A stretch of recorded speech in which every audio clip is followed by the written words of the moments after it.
मेरे बच्चों, अगर भाभी घर में आ जाए, तुम्हारे अम्मा अब्बा जिस बर्तन में खाना दे वो बर्तन फेंक दे। जिस चारपाई पे आके भाबड़ा बैठ जाए वो चारपाई तोड़ देना। कह देना जो नबी का नहीं वो हमारा नहीं है। बेशक जो नबी का नहीं वो हमारा नहीं, वो हमारा नहीं। मैं अक्सर बच्चों और नौजवानों से इसलिए गुफ्तगू करता हूँ कि बच्चे मेरे हुजूर को भी बड़े प्यारे थे और हमें भी बड़े प्यारे हैं, और हम ये जानते हैं कि ये छोटे पौधे, इन्हें जिधर चाहोगे उधर मोड़ सकते हो। ये जो 70 साल के हो गए वो मजबूत दरख्त हैं जो टूट तो सकते हैं, झुक नहीं सकते। और हजरत कई लड़कियों के फोन इसलिए आए कि हमारे बाप को समझाइए, हमें वहाबियों में नहीं जाना है। लेकिन वो रिश्ता कर रहे हैं सिर्फ पैसा देख करके, तुम्हें खुदा का वास्ता दौलत देख करके बेटियों को बदअकीदों में न झोंका करो। ये जिंदगी कितने दिन की है? 60 साल, 70 साल, 80 साल, 90 साल, 100 साल, बस उसके बाद तुम्हें भी कफन में लिपटना पड़ेगा। यार ये 70 साल तो बिना खाए भी गुजर सकते हैं, 80 साल बिना नया पहने गुजर सकते हैं, बिना सोना चांदी के गुजर सकते हैं। लेकिन कब्र की जो जिंदगी है वो ऐसी जिंदगी है, आखिरत की जो जिंदगी है वो ऐसी जिंदगी है जो खत्म न होने वाली जिंदगी है। अगर ईमान बचा के ले जाओगे, हमेशा राज करोगे, ईमान खत्म कर दोगे, मुसीबत में पड़ जाओगे। आज रोते को 4 हाथ रख देते हैं, आज रोते को कोई सीने से लगा लेता है, आज रोते को कोई तसल्ली दे देता है, लेकिन कब्र में कोई तसल्ली देने नहीं आएगा, हश्र में कोई तसल्ली देने नहीं आएगा, जहन्नम से कोई निकालने नहीं आएगा। सिर्फ वही निकालेगा जिसकी मोहब्बत में जीना है और जिसकी मोहब्बत में मरना है। इसीलिए तो बरेली वाले ने कहा था, आज ले उनकी पना, आज मदद मांग उनसे, कल न मानेंगे कयामत में अगर मान गया।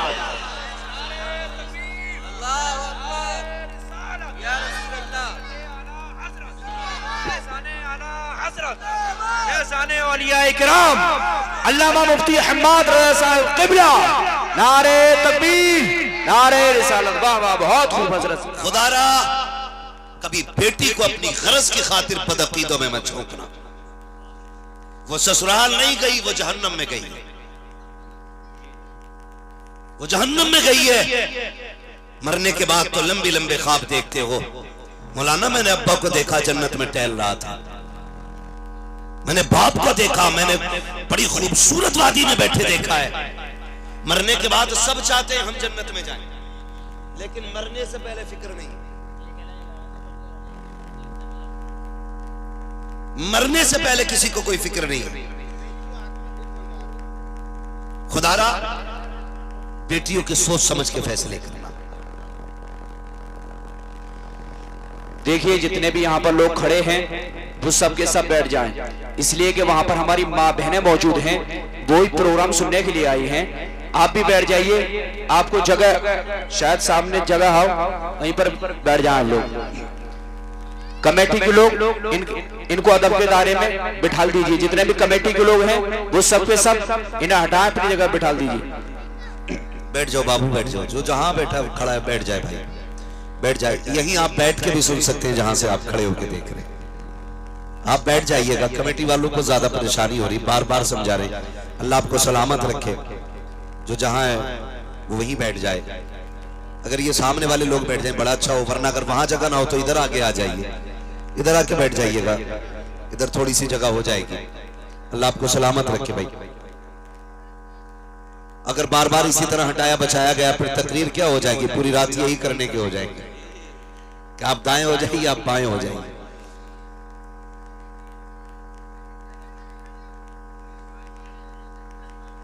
मैं अर्ज कर रहा था कि रिश्ते बहुत सोच समझ के करने।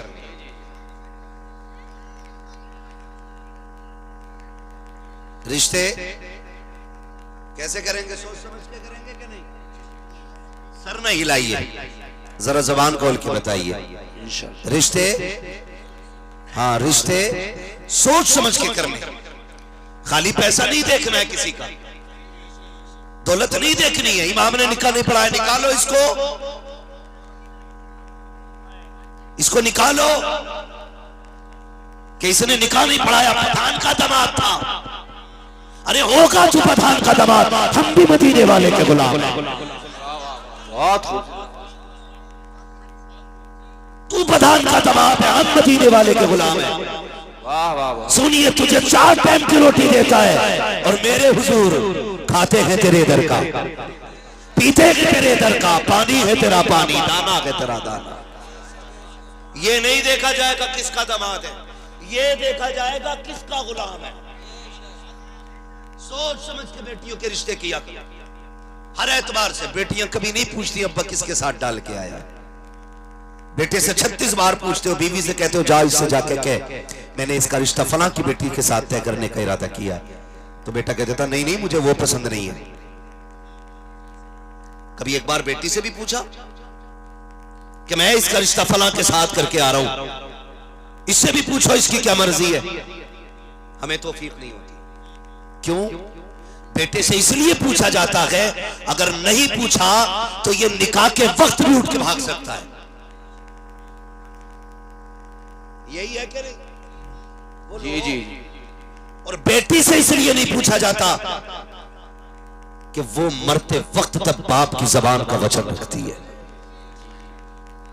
मरते वक्त तक रिश्ता करने से पहले बेटी से पूछ लिया करो, कायनात के अंदर कोई मेरे नबी जैसा लाके दिखाओ, बेटी फातिमा जैसी लाके दिखाओ, दामाद मौला अली जैसा लाके दिखाओ। खुदा की कसम, जब मेरे नबी ने हजरत अली हुजूर की चौखट पे आए थे, या रसूल अल्लाह, जब हुजूर के दरवाजे पे आए, बेटी के साथ रिश्ते का इरादा था, महबूब उठ के जाने लगे। जिब्रील अमीन ने आके कहा था, महबूब जो अली का इरादा है वही रब का फैसला है, जो अली का इरादा है वही रब का फैसला है। जब उठ के चले, जिब्रील ने कहा था या रसूल अल्लाह किधर जा रहे हैं? कहा बेटी से पूछने जा रहा हूं कि मेरी बेटी को भी मंजूर है कि नहीं। अल्लाह अकबर। जिब्रील ने जैसे इतना सुना, आका जब रब ने फैसला कर दिया है तो फातिमा की तरफ क्यों जा रहे हैं? तब मेरे नबी ने कहा था ताकि कयामत तक अगर कोई बेटी का रिश्ता करने लगे, एक बार बेटी से भी पूछ लिया करो कि तेरा रिश्ता फला के साथ किया है, बता तेरी क्या राय है। हाँ हाँ साकिब, जाकर के देखो, निकाह पढ़ाने वाले जानते हैं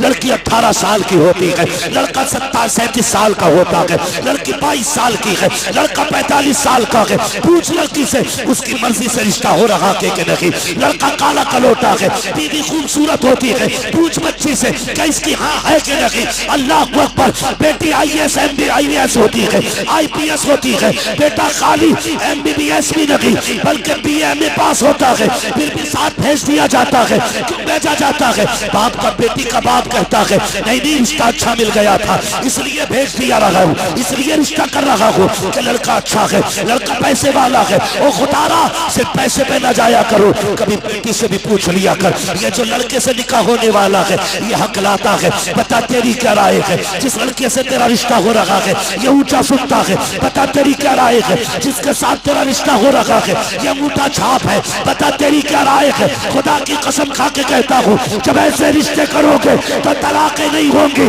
ज़हमतें नहीं आएंगी। खुदा की कसम खा के कहता हूँ, अगर मर्जी के मुताबिक लड़की को लड़का मिलेगा, लड़के को लड़की मिलेगी, फिर तलाकें नहीं होंगी, ज़हमत नहीं होगी। हर घर के अंदर खुदा की रहमतों की बारिशें होना शुरू। वाह वाह वाह, बहुत खूब। जिंदाबाद जिंदाबाद। नारे तकबीर, नारे रिसालत, मसलके आला हजरत, फैज़ाने आला हजरत, इस्लाही मुआशरा कॉन्फ्रेंस, हजरत अल्लामा मुफ्ती हम्माद साहिब क़िबला। नारे तकबीर, नारे रिसालत। वाह वाह, बहुत खूब। जिंदाबाद। बेटे के रिश्ते से पहले 10 बार सोचते हो, बेटी के रिश्ते से भी 100 बार पहले सोच लिया करो। सोच लिया करो, बेटियां बोझ नहीं। आंखें बंद करके बेटियों को झोंका ना करो। नहीं भाई, कितनी जगह ऐसा नहीं होता, आप लोग भी जानते होंगे, आप भी जमीन पे रहते हो। रिश्ते के शादी के बाद पता चलता है 1 साल बाद के लड़का पीता है, 1 साल बाद पता चलता है लड़का पीता है, 5 साल के बाद राज खुलता है कि लड़का जुआ खेलता है। जानते हो, फिर बेटी को आप छुटा नहीं सकते। दौलत देख के पीछे ना भागा करो, बच्चे के अंदर मुस्तफा की शरीयत देख के बेटियां दिया करो, हुजूर का दीन देख के बेटियां दिया करो। बड़े बड़े शराबियों की हमने सैकड़ों बीघे बिकते देखे। हाँ, 10 साल के अंदर बेच के खा जाते हैं ये पौवे मारने वाले लोग। ना दे करोड़पति को जो शराबी हो, उसे दे जो रोजादार हो लेकिन 5 वक्त का नमाजी हो, उसे बेटी दे जो रोज मजदूरी करके लाता हो। लोग कहते हैं कैसा दामाद ढूंढा है, मजदूरी करता है। और कई लोग, बुरा ना मानिएगा, कई लोग सरकारी अधिकारियों को बेटी देने में फख्र करते हैं, और अधिकारियों की क्या कंडीशन है आप खूब जानते हैं। कभी देख लियो तो रोड पे खड़े होके देखो, वचन लेते भारत की हिफाजत का, और गाड़ियां रोक करके बरसरेआम चोरियां होती हैं। औलाद लूली लंगड़ी पैदा नहीं होगी तो क्या होगा, बोलो। और फख्र से कह रहा मेरा दामाद दरोगा है, मेरा दामाद इंस्पेक्टर है, मेरे दामाद के पास बंगला है, और तेरे दामाद के पास क्या है, शर्म आनी चाहिए। तेरा दामाद जो अधिकारी है, लोगों का खून चूस के लाता है, इसका जो मजदूर दामाद है वो अपना पसीना बहा के लाता है, किसी का खून बहा के पैसा नहीं लाया करता है। याद रखिएगा, वली उन्हीं घरों में होते हैं जिन घर में हलाल की कमाई आती है। जिन घरों में हलाल की कमाई नहीं आती, उन घरों में अल्लाह वाले नहीं हुआ करते। इसलिए मजदूर देखना, लेकिन ईमान वाला देखना, ईमान वाला देखना। सबसे पहले ये देखना वह बड़ा तो नहीं है, हाँ वह बड़ा तो नहीं है, उसकी पहचान क्या है, आला हज़रत के तज़किरे करना। अगर वो भी ये कहने लगे डाल दी कल्ब में अज़मते मुस्तफा सैयदी आला हजरत पे लाखों सलाम, फिर समझ जाना बरेली वाला कि नहीं नहीं हम तो सुन्नत वाले लोग हैं, हम तो अहले सुन्नत हैं। बरेलवी कि नहीं मैं तो उस झगड़े में नहीं पड़ता, अलबत्ता हम अहले सुन्नत हैं। समझ जाना दाल में काला नहीं, पूरी दाल काली, पूरी पूरी दाल काली है। मेरे बच्चों, अगर भाभी घर में आ जाए, तुम्हारे अम्मा अब्बा जिस बर्तन में खाना दे वो बर्तन फेंक दे, चारपाई पे आके वहां बैठ जाए वो चारपाई तोड़ देना, कह देना जो नबी का नहीं वो हमारा नहीं है। बेशक जो नबी का नहीं वो हमारा नहीं, वो हमारा नहीं। मैं अक्सर बच्चों और नौजवानों से इसलिए गुफ्तगू करता हूं कि बच्चे मेरे हुजूर को भी बड़े प्यारे थे और हमें भी बड़े प्यारे हैं, और हम ये जानते हैं कि ये छोटे पौधे, इन्हें जिधर चाहोगे उधर मोड़ सकते हो। ये जो 70 साल के हो गए वो मजबूत दरख्त हैं जो टूट तो सकते हैं, झुक नहीं सकते। इसलिए जमीन ही काम कीजिए। समझ गए ना बच्चों? अगर वाबड़ा पी ले, लोग शायद फतवे दें कि फजूल खर्ची की बात कर रहा है, भाई फजूल की नहीं। हमें तो इतनी चिड़े, अगर वहां भी हाथ लगाते तो हम खाल उधेड़ने की कोशिश करते हैं अपनी, उसे हम छूना भी नहीं चाहते, इसलिए कि तेरे टुकड़ों पे पले गैर की ठोकर पे न डाल, चिड़कियां खाए कहां छोड़ के सदका तेरा। बहुत और माँ बहनों से गुजारिश करूंगा, अगर शोहर कहते मेरा दोस्त है बिजनेसमैन है चाय पिला दे, मना कर देना, खुद बना के पिला। हम भी कनीज़े फातिमा ज़हरा, वाह वाह, तुम कहना हम भी कनीज़े फातिमा ज़हरा है। हम चाय उसे पिलाएंगे जो नबी का भी वफादार होगा, खुदा का भी वफादार होगा। इसलिए सोच समझ के फैसला कीजिएगा। आ जाते क्या करें जी, निभाना पड़ता है, बिठाना पड़ता है, खा ले बैठ के। मोटरसाइकिल पे बैठ के जाके खा के चुपके से आके कह रहा ना, बस मैं तो यूं ही गया था। गया क्यों था भाई? नोता था, एक दिन ना खाता तो मर जाता। बोलो, इसलिए अकीदे की हिफाजत सबसे ज्यादा जरूरी है।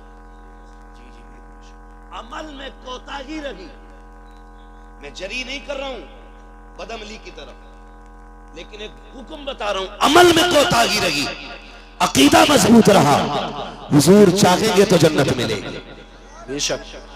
लेकिन अगर हुजूर से रिश्ता टूट गया, पूरी पुटलिया ले लेना इबादत की। नतीजा बोलो, नतीजा 60 साल के सजदे 0/0, कोई नतीजा नहीं कि मोहम्मद से वफा तूने तो हम तेरे। ये जहां चीज है क्या लो हो, कलम तेरे हैं, रिश्ते हुजूर से मजबूत कीजिएगा। मजबूत कीजिएगा रिश्ते। और इसका मतलब यह भी नहीं है अब सुन्नी हो गए तो नमाज नहीं पढ़ेंगे। गोंडा साइड में कुछ बच्चे बाहर काम करते थे, सुने जरा तवज्जो के साथ और गौर करना मेरी बात पे। अल्लाह करे सारे लोगों के दिल में मेरी बात उतर जाए। बहुत सारे बच्चे बाहर काम करते थे, तो एक सुलझे हुए मौलवी से दोस्ती हो गई। उसने ना क्या किया, बच्चों को नमाज का आदी बना दिया। जब वो बच्चे गांव पहुंचे और नमाज पाबंदी से पढ़ने लगे, गांव वाले क्या कहते हैं, लगता वहाबी हो गया। सोच देखिए हम लोगों की, बहुत गौर से मेरी बात सुनना। जो सबसे बड़ा नुकसान ये सोचते लगता है वहाबी हो गया। कहा क्यों 5 टाइम की पढ़ लिया? मुझे बताइए कि 5 टाइम की पढ़ना ये वहाबियत की निशानी है? सुने, नमाज भी सुन्नियों के लिए,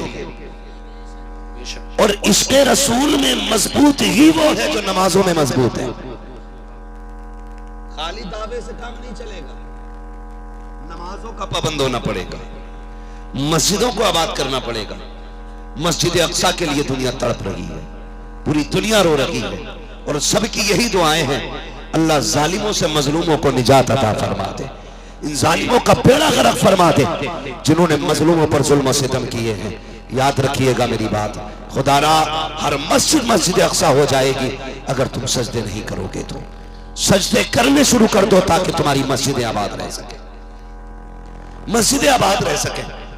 हम लोग बड़े ही निडर हैं। तकलीफ हुई सुनने के बाद कि लगता वहाबी हो गए ये लड़के, 5 टाइम की नमाजें पढ़ रहे हैं। मुझे बता तो सही, अबू बकर की कभी कज़ा नहीं हुई नमाज, उमर की कभी नमाज कज़ा नहीं हुई, उस्मान गनी की कभी नमाज कज़ा नहीं हुई, हजरत अली की कभी नमाज कज़ा नहीं हुई। हम ये पहचान क्यों बनाते जा रहे हैं कि नमाजी होना वहाबियत की पहचान है, नमाजी होना देवबंदियत की पहचान है? नहीं, नमाजी होना ये रब के महबूब होने की पहचान है।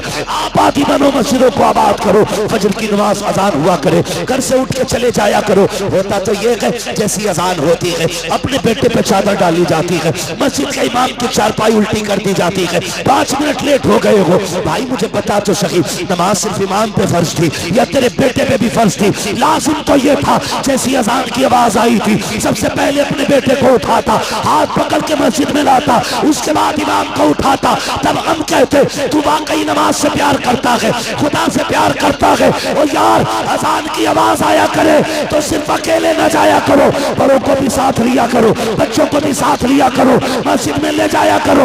इसलिए कि अगर बच्चे नमाजी हो जाते हैं तो फिर जवानों की जमात भी नमाजी हो जाया। नारे तकबीर, नारे रिसालत, मसलके आला हजरत, फैज़ाने आला हजरत, हजरत अल्लामा मुफ्ती हम्माद रज़ा साहिब क़िबला। नारे तकबीर, नारे रिसालत। वाह वाह, बहुत खूब, जिंदाबाद जिंदाबाद। जो नहीं बोल रहे तो उनके बारे में मैं कुछ नहीं कहूंगा, मैं कुछ नहीं कहूंगा। मैं तो बस इतना बताऊंगा कि आप नमाजों के पाबंद बनो। ये वहाबियत की पहचान नहीं है, सुन्नियत की पहचान है। जिनकी कबूल नहीं होती उनकी छुटती नहीं है, जिनकी कबूल होती है वो पढ़ते ही नहीं है। ये क्या है? बदलें अपने आप को, बदलें अपने आप को। और कोशिश ये कीजिएगा, कोशिश ये कीजिएगा कि हलाल के लुक़्मे इंशाअल्लाह लेके आएंगे। बोले इंशाअल्लाह। अपने घर कभी भी हराम का एक लुक़्मा ना लाना, ये सबसे पहली कोशिश होनी चाहिए। इसलिए कि लुक़्मे हलाल के होते हैं तो फिर बेटे वली पैदा होते हैं। वाह वाह, कभी नहीं। और बहन बेटियों से गुजारिश करूंगा, आपका शौहर अपनी तनख्वाह से ज्यादा, अपनी मजदूरी से ज्यादा और हिसाब से ज्यादा अगर लेके आ जाए तो रोटी पकाने से पहले पूछ के ये पैसा कहां से लाया है। पूछ अपने शौहर से ये लाया कहां से है। तेरी मजदूरी तो 500 रुपए थी, ये 15,000 एक दिन में कहां से लेके आ गया। अगर पता चले कि किसी ने काम कराने के दिए थे, समझ जाना ये हलाल के नहीं हराम के लेके आया है। रिश्वत के हैं, फेंक दे। क्या बच्चों को सिर्फ पानी पिला के जिंदा रख लूंगी, लेकिन तेरे हराम का एक लुकमा इनके हलक में नहीं जाने दूंगी। अगर बेटियां इतनी मजबूत हो जाएं तो जरूरत नहीं है कोई जुए में जीत के ले आए, हिम्मत नहीं है कोई सट्टा लगा के ले आए, हिम्मत नहीं है कोई हराम का पैसा लेके आ जाए। गुजार लो यार छप्पर में जिंदगी, लेकिन हलाल के लुकमों में गुजारो। मर के देखो, अल्लाह तुम्हें कब्र में ना जन्नत के महल नसीब फरमा देगा। जन्नत के महल कब्र में मिल जाएंगे, मगर शर्त यह है कि लुकमे हलाल के होने चाहिए। और कई बार ना, सुने बहुत गौर से, बुरा तो नहीं लग रहा है आपको, और लग भी रहा हो तो फर्क नहीं पड़ता। पाए मोरा लंगनेस मुल्क खुदा तंगनेस। हम लंगड़े नहीं है और अल्लाह की दुनिया छोटी नहीं है। अल्लाह का मुल्क बहुत बड़ा है, कहीं भी जाके बात कर लेंगे, लेकिन ये बातें कड़वी हैं। इतना समझ के सुन लेना, दवा जितनी ज्यादा कड़वी होती फायदा उतना ज्यादा। बोलो भाई आगे वाले, फायदा उतना ज्यादा होता है। समझ में आ रहा है तभी बोलिए, ना है तो फिर पूछ लीजिएगा। फायदा उतना ज्यादा होता है। अक्सर हराम की कमाई के पीछे औरतों का भी हाथ होता है। दोनों पहलू सुन लीजिएगा। हराम के पीछे कब? जब शोहर की कमाई मजदूरी के 500 रुपए हो और औरत प्रधान की बीवी का सूट देख के आए, कहती सुनो जी, अगली ईद पे मुझे वही सूट चाहिए जो जुम्मन की बीवी ने पहना था।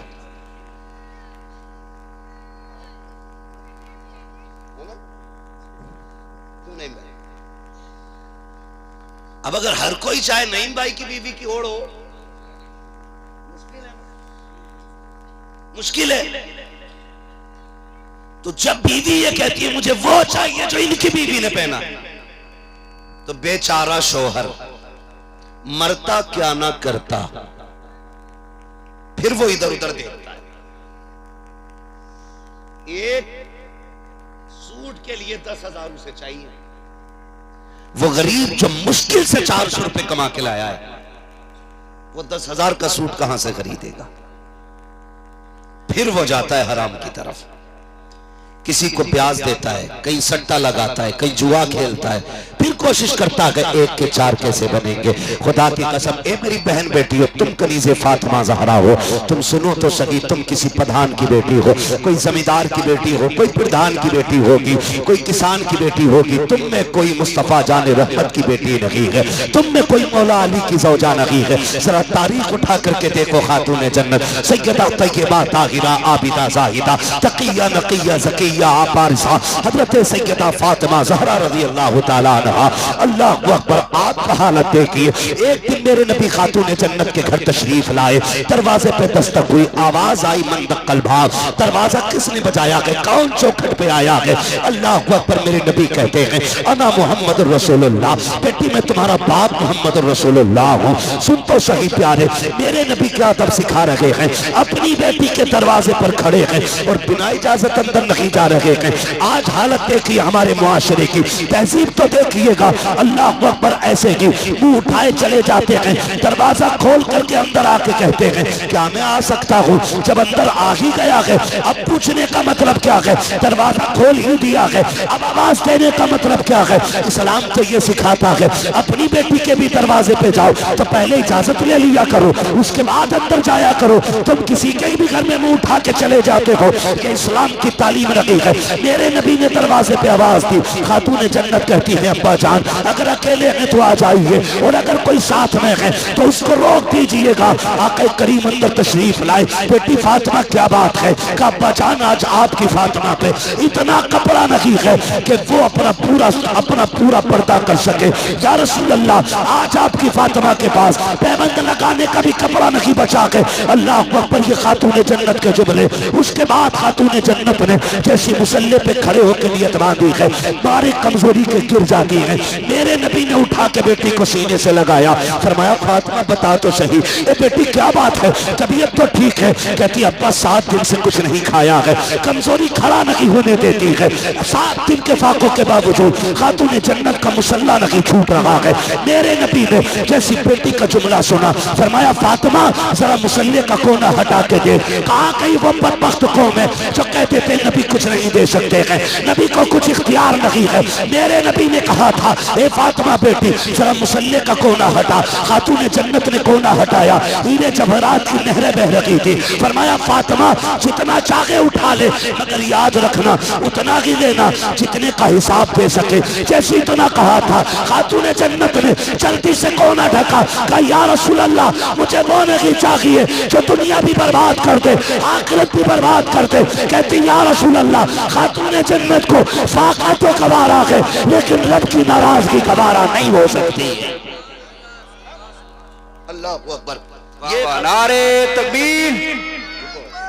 सुने बहुत गौर से, ये खातून जन्नत है। तो मेरी बहन, शोहर अगर गरीब है, 500 रुपए कमाता है या 400 कमाता है, तो अपने शौक के हिसाब से लिस्ट ना बना, अपने शोहर की कमाई के हिसाब से लिस्ट बना के दे। माना कहती नहीं मैंने अपने बाप के घर कभी नहीं ओढ़ा ये दुपट्टा, कभी नहीं पहने ये कपड़े, ऐसी रोटी नहीं खाई अपने बाप के घर। हम जानते हैं कोई बाप अपनी बेटी को भूखा नहीं रखता। हम ये भी जानते हैं कोई बाप अपनी बेटी को नंगा नहीं रखता। हमें यह भी पता है बाप अपनी जूतियां बेच देता है, लेकिन बेटी के पैर की जूती टूटने नहीं देता। हम ये भी जानते हैं कि बाप अपने तन पे पैबंद लगा लेता है, लेकिन बेटी के तन पे पैबंद नहीं लगने देता। आज तू यहां चल के आई है, ये ताना मत देना मेरे बाप ने कभी मुझे ऐसा नहीं खिलाया, कभी मुझे ऐसा नहीं पिलाया। अगर तेरा शौहर गरीब है, बिस्मिल्लाह पढ़ के बैठ जा कि जिसमें तू राजी उसमें मैं राजी हूं। फिर मर के देख, रब कहेगा आप जिसमें तू राजी है उसमें तेरा रब भी राजी है। अपने शौहर की रजा पे राजी रहा मेरी बहन, शौहर की रजा पे राजी रहे। कभी उससे मुंह बिगाड़ के बात न कर कि ये हर घर की कहानी नहीं। शौहर थक के आता शाम को, बीवी के चेहरे पे 12 बजे होते। वो क्या सोच के घर में आया है कि जब मैं जाऊंगा मेरी बीवी मेरा दुख बांटेगी। आज जितनी गालियां मिली हैं उसके पास बैठूंगा तो ये दुख दूर हो जाएगा। जितने लोगों ने ताने दिए हैं आज ये खत्म हो जाएंगे। लेकिन तेरे चेहरे के परे जब बजे 12 वो अपना दुख भूल गया। वो तेरा चेहरे में देख के परेशान होता है, फिर रोता है तन्हाई में, कहता मालिक इसके लिए मैंने क्या नहीं किया। मंडी में लोगों की गालियां मैंने सुनी, मालिक ने गाली देकर के बिल्डिंग से नीचे उतारा था। लोग धक्के दे रहे थे कि भाग तुझसे काम नहीं होगा। मैं गालियां सुन सुन के शाम तक 400 कमा के लाया। मैंने इसका क्या बिगाड़ा था। सुन, शोहर तो कुछ नहीं कहता, लेकिन याद रखना जब रब की बारगाह में आएगी कोई बचाने वाला नसीब नहीं होगा, कोई बचाने वाला नसीब नहीं होगा। शाम को शोहर थक के मजदूरी से वापस आए, बिस्मिल्लाह पढ़ के इस्तकबाल कर। खाली हाथ भी आ रहा है ना, पानी का गिलास लेके खड़ी हो जा। पूरा दिन तेरा दुख में गुजरा है, मुस्कुरा के इस्तकबाल कर। बैठा के उससे पूछ मेरे सरताज दिन कैसा गुजरा, कहीं चोट तो नहीं लगी, मजदूरी करने गया था, बता कोई जख्म तो नहीं आया, तेरा चेहरा उतरा हुआ के बता दिल तो नहीं टूट गया। ऐसे बैठ के चंद बातें कर, खुदा की कसम तेरे जुमले उसे सेहत भी देंगे, ताकत भी देंगे, और अल्लाह तेरे इन जुमलों के बदले में तुझे जन्नत अता फरमाए। लेकिन यही दो टोले की जबान जो तुम्हें जन्नती भी बना सकती है, जहन्नमी भी बना सकती है, जहन्नमी भी बना सकती है। आप जानते हो, आपको मैं बताऊं, एक अल्लाह वाले की कहानी सुनो, मेरी बहनें भी सुने और भाई भी सुने। खुदारा कभी शोहर के खाली लौटने पे ये मत कहना तू निकम्मा है, तुझसे कुछ नहीं होगा। रज़ाक ये नहीं, रज़ाक अल्लाह है। हाँ? रज़ाक, रज़ाक रोजी कौन देता है? जोर से सारे बोले। आज इसी बहाने बोल लो, ना जाने कब से तुमने अपने रब को ना पुकारा हो। कौन देता है रोजी? जितना बड़ा मजमा उतनी आवाज आपकी नहीं निकल रही। अपने रब को पुकारिए, बोलिए कौन देता रोजी? अल्लाह। अल्लाह देता है, रिज्क उसका है, दिलाते हैं। हाँ, अल्लाह रज़ाक है, शोहर को ताने न दे। ये बेचारा गरीब थक के आया है, इसे बैठा अल्लाह अकबर। सुने, एक घर में फाके हुए अल्लाह वाले थे, उन्होंने बहुत बड़े गुनाह से, सूद से, ब्याज से तौबा की। वो घर बैठ गए, बुढ़ापा